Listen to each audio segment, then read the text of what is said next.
What is good, YouTube, and welcome back to another CZN video. And today we are just going to be talking about where you guys want to be farming your decks for this season of the Galactic Disaster Forbidding Catalysts.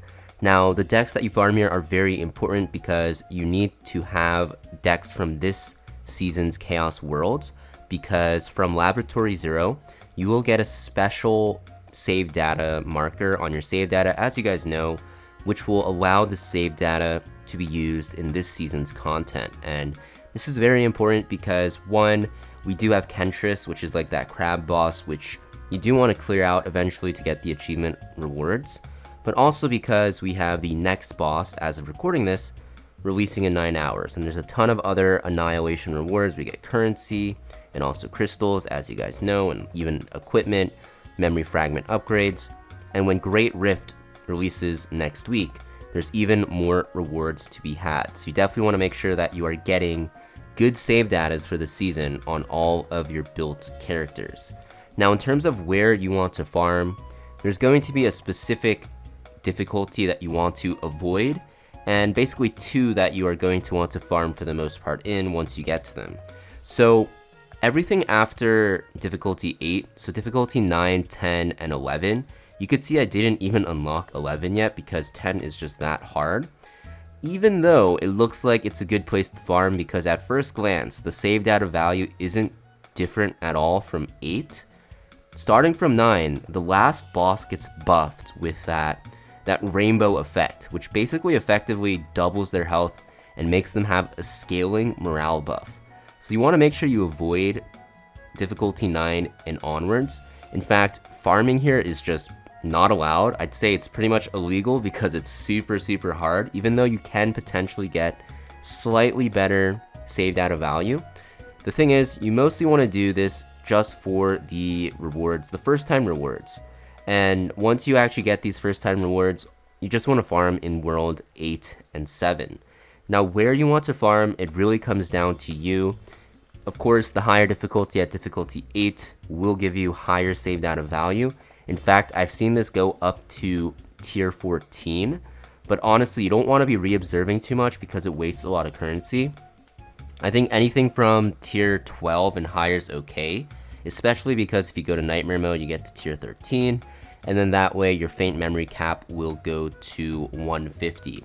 And you'll see a lot of the good decks I actually have built, the faint memory cap isn't going to be that high. In fact, this is like one of my better Tressa decks, and my faint memory is only at 70, right? Which is absolutely insane.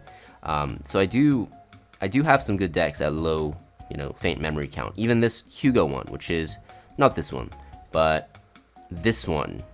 Or was it this one? Whatever, one of these, the caps aren't that high. So you don't really need to do a super high tier. In fact, doing a lower tier is probably better because it guarantees that you win every single time. And honestly, as long as you have a save data value at 12 tier or even 11, if you play it on Nightmare, you should be good enough to get the decks that you want. And the reason is because in this event Chaos World, compared to something like Zero System, which I don't know if it's intended or if it's an oversight, right? But in Zero System, you just get way more epiphanies, right? So faint memory space gets eaten up a lot more easily in this. But in the event world, you don't really get as many, which makes it really frustrating to a lot of people, including myself, which is kind of weird because, all of these upgrading nodes, they are applied in the event world now after the last week patch, hotfix, maintenance, whatever you want to call it. All of this is in effect. So I don't really know why the event Chaos World has such a lower occurrence of epiphanies, but that's what it is, and it definitely feels worse to farm here, but you have to farm here for the seasonal events, which is just weird, right? Very counterintuitive.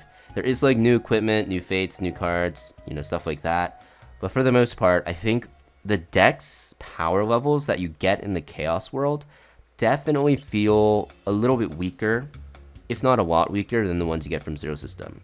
But you still want to farm it regardless, right? You want to get your decks to prepare for the seasonal content coming out.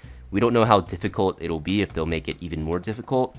We don't even know if Laboratory 0 is the only Chaos World, although I'm pretty sure it's the only one, which means we'll have to do this Chaos World for 50 more days. Hopefully in the future for other seasons, they at least give us 1 or 2 more worlds, because it gets pretty repetitive. If it feels repetitive already for some people and we have 50 days left, I don't know what to feel about that. So, but it is what it is. So yeah, not a long video today. Just wanted to let you guys know, if you're farming, just farm in difficulty 8 or 7. The bosses in 9 and 10 are just super giga buffed, like Thanos, unbeatable. I literally can't beat 10, and it's maybe a skill issue, or maybe it's because I don't have Meilin, or it's because the one time I tried and got owned and it died, what's it called? It survived with like 5k health. I think I just had bad decks, but it's very hard. Just farm in difficulty 8 and 7 and reroll for the saved out of value tier that you want. So yeah, thank you for watching, guys. Make sure you guys hit that like and subscribe. Let me know in the comments down below what you guys think so far about the current season. Very curious about what you guys think, and I'll see you guys next time.